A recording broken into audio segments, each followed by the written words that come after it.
Mario Party is war, and I turn it into a full-fledged competition. 2 people advance from each round until there's only one winner in the end. But since my audio sounded like this, I think the audio's fine, they say. I'm just gonna take you through what happened, starting in the first game on Yoshi's Tropical Island, alongside Failboat.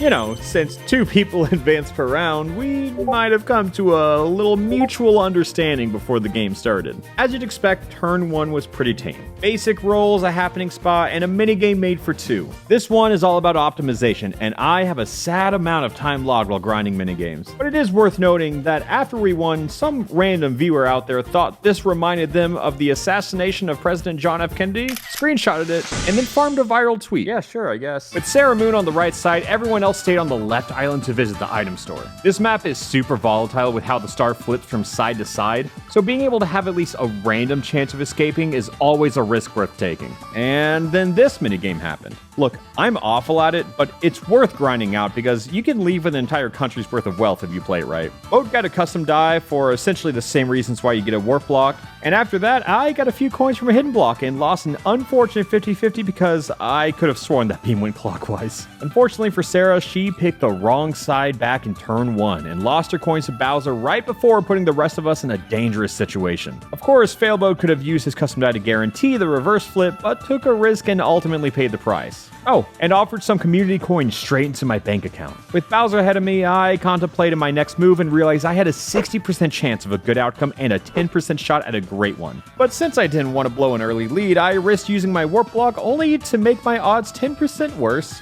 But honestly, it didn't matter much anyways. Time for bumper balls though. Wow, a 60-second minigame where everybody with the pulse gets 10 free coins. With a few minigames in the bag, I unfortunately lost some coins to Bowser, wasted cursed die block to land on a happening spot, and failed, which allowed Aaron to get a star of his own. But I suppose this turn wasn't an entire waste. Being 10 coins richer after a thrilling race, I crossed Boo and got to steal a star from Aaron. The last turn was definitely an accident, but it helped prevent myself from having to steal a star from my secret teammate.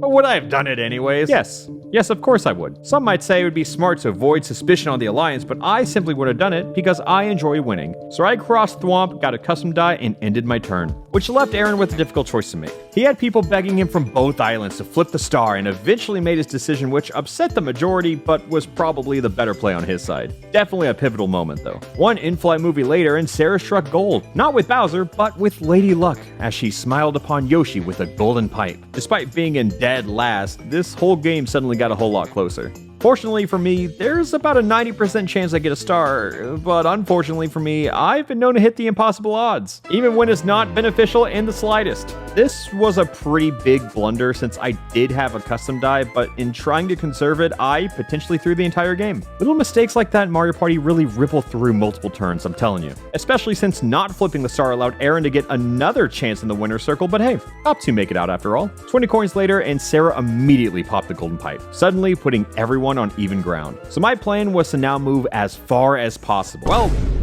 that's unlucky. Just kidding. That's actually incredibly lucky. Then I got to flex in one of my favorite minigames, and if I can be honest, this whole game is as good as mine after that happy little accident. The only thing that could possibly hurt me would be chance time. Just kidding. So I roll fat, pipe up, and go crazy in the next turn, which puts me 12 spots behind the star, all while holding onto my gold pipe and finding a few extra coins along the way. So when the last 5 turns rolled out, imagine the horror when Sarah grabbed another golden pipe. Of course, I'm not too worried, but a pro Mario Party player has to be aware of even the darkest of timelines in a game like this. So after rolling onto the recently flipped star, I somehow have enough coins to steal another while still holding onto my gold pipe. I promise you, the longer you can hold on to one of these, the more value you'll get out of it. Unfortunately, Aaron crossed Boo first, and even though he wanted to steal from me, through some masterful manipulation, he realized that I would just steal it right back. So with everyone fighting for second and holding each other at gunpoint, I walked free and punished Sarah with her near endless supply of pity pipes. So near the end of the game, I finally got to use my gold pipe and considered a downright sinister maneuver. I could use the gold pipe to warp to the star, say no, and then use 50 coins to steal another since it's a net swing of 2. Of course, this would guarantee me a victory, but also guarantee that person a loss. So I just took my free win and left it up to fate for the rest, and it seems Destiny smiled upon Failboat, as he took a proud silver medal like we both intended from the start.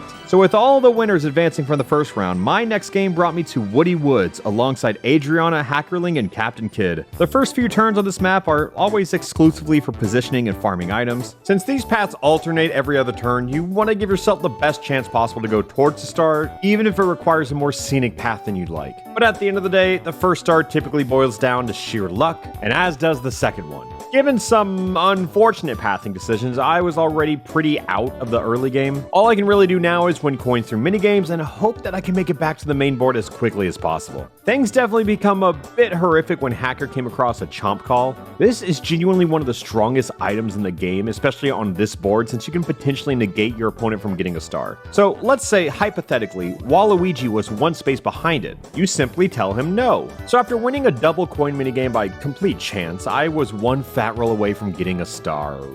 Well, that's alright, I suppose. The Giving Tree definitely tried to make up for my shortcomings, but it sadly wasn't enough. I mean, I was only 2 spaces behind the star, but Birdo does have a chomp call. So I just stayed quiet and hoped that they didn't pay attention to the happening space, which prevented the signs from flipping technically. With Hacker getting a star after that, we had another close game at the halfway point. Especially since Adriana keeps winning all the recent minigames, despite not having a single star, her pockets are stacked. She did happen to flip the paths, and I had a 7% chance of bringing it home, but no, why would I hit that? Again, all I can do is win minigames and watch everyone else take home a star. For the first time in this tournament, I am out of the advancements. I am in 3rd place, which is not very good, but my luck took a turn for the best when Hammer Drop was selected. It's a throwaway coin minigame, sure, but it makes me sit up in my chair. It's not difficult to understand by any means, but if you practice it on your own, you can easily take home a whopping 50 coins, which is more than enough to reclaim victory. This allowed me to cash in on a gold pipe, a star of my own, and some sweet manipulation to avoid my pipe from being stolen. I mean, hey, she needs it after all. So I held on to my golden pipe, bought another, and feared for my life as Waluigi surged into first place. 2 gold pipes, 2 people move into finals. I think I can afford 2nd place. I mean, those 3 pipes are scary, sure, but she also has 10 coins. Then I found another hidden block and spent my last 2 turns collecting golden pipe stars before finishing with a modest silver medal. With the final challenger selected for the championship game, I could not have asked for a more poetic arena. My teammate Failboat, my rival Captain Kidd, and the newcomer Ouija the God. 4 partiers entered, but only 1 was allowed to leave Horrorland as the Mario Party Summit champion. The match starts with some simple movement, a few keys, nothing crazy. So in the final round of this tournament, how fitting is it that our first minigame was the competitive drive of Book Squirm, which Ouija took convincingly. With several others prepping to take the star next turn, I decided to go the path less traveled upon, in hopes of finding it at its next location. With RNG failing me immediately after, this felt like a bad omen for our final round. But after Waluigi got the star, the next one was placed immediately in my path like clockwork. Well, that would be a good thing, but I haven't won any minigames. I could just not find my footing and had to pass up what could be a game-changing star. Essentially just handing it to Donkey Kong on a silver platter, just for him to hand it back over to me. Which puts me back in first place somehow. But I'm not going to act like this is a comfy lead. Plot armor is one thing, but we're not even halfway through with the game. So let's go back a turn before I got that free gift. I studied the map and knew Ouija was going to force the star to move locations, and I used my items to my advantage. I pushed an extra 5 spaces in hopes of landing in this sweet spot just in range of both of these star locations. Unfortunately, I missed out on one, but ended up in striking distance of the one that mattered. Now this is a very comfortable lead, alongside a tactical roll that reimbursed that perfect star. So needless to say, at this point of the game, I have enemies. Ouija got a star, I purchased a few items, and Failboat did nothing. I had a risky play in hopes of chomp calling a star closer to me, but lost the gamble as I delivered one right back onto Donkey Kong's path, thus moving the star once again 1 space behind me. Most of us got an additional 20 coins for this free minigame, but I can't say it really helped me much. Since I was in a position with tons of movement options, I decided to test my luck with the star once again, and the result could have been better. 2 chomp calls in a row that immediately gave stars to my opponents. Yeah, not my best move. At least I was finally starting to pick up in minigames though. And even though the chomp calling has been polarizing, after Waluigi got his free star, he tossed it back to me. But wow, the star economy in this game is terrifying. I may have 3, but 2 stars, and Failboat has nothing. But I mean, he does have a lot of coins. That's because he's playing the long game. Wario is saving up. On this map, if you have a skeleton key at night with 150 coins in hand and visit King Boo, all very specific and difficult requirements, you can steal a star from everyone. I mean, this would be a good strategy, but this late into the game, I think he just wanted to be on the board, so he took his first star on turn 12, which moved the star 1 space in front of Donkey Kong, so of course he gets it. But then he somehow throws it back to Failboat. Everyone is in the running to take home the gold. Somehow this game is utter chaos. We're all picking up items everywhere we can, but then Captain Kid secures his 3rd star, all while helping me secure my 4th. Your positioning on a board like this is a constant priority, because if I had just 5 more coins, I could have secured a win. So I took a detour, stole the necessary amount of coins, and came up just an extra dice roll away from it. I cut my losses and took the free triple dice off the board, but with a dummy thick roll from Wario, suddenly he's back in the game with 3 stars and 93 coins. How? After a Game 5 speed hockey, I found 20 additional coins and panicked as the last 5 turns were declared. I'm sitting in first, sure, but this lead is far from comfortable. Another pathetic roll followed by a phenomenally clutch minigame win. This is just the life I live. You can't change the cards you're dealt, but you sure as hell can change how you play them. Like, I can't change the fact that Waluigi got another star, but I can complain about it. Even though I didn't move far this turn, acquiring both a double and triple dice in a single turn guarantees me pretty solid movement for the rest of the game, with just enough coins to sneak in another star. But of course, the sitting Wario snipes it from me before I even had a chance. Uh-oh. We counted him out the entire game, all while he was plotting, preparing, and waiting for his chance to strike. Suddenly, everyone had a chance to be a winner. With Waluigi just 4 coins away from another star, I took executive action and made sure he didn't win that incredibly necessary minigame. I ended up using one of my double dice for positioning only to replace it for free. But alas, the member of my former alliance was offered to steal a star from Boo, and Lady Luck frowned upon me as I was chosen as the random victim. Things were looking bleak. But I still have hope. I mean, I've made it this far after all, so I just have to believe. With the star moving yet again, I just need to hit a 13 to replace the star that was once stolen from me.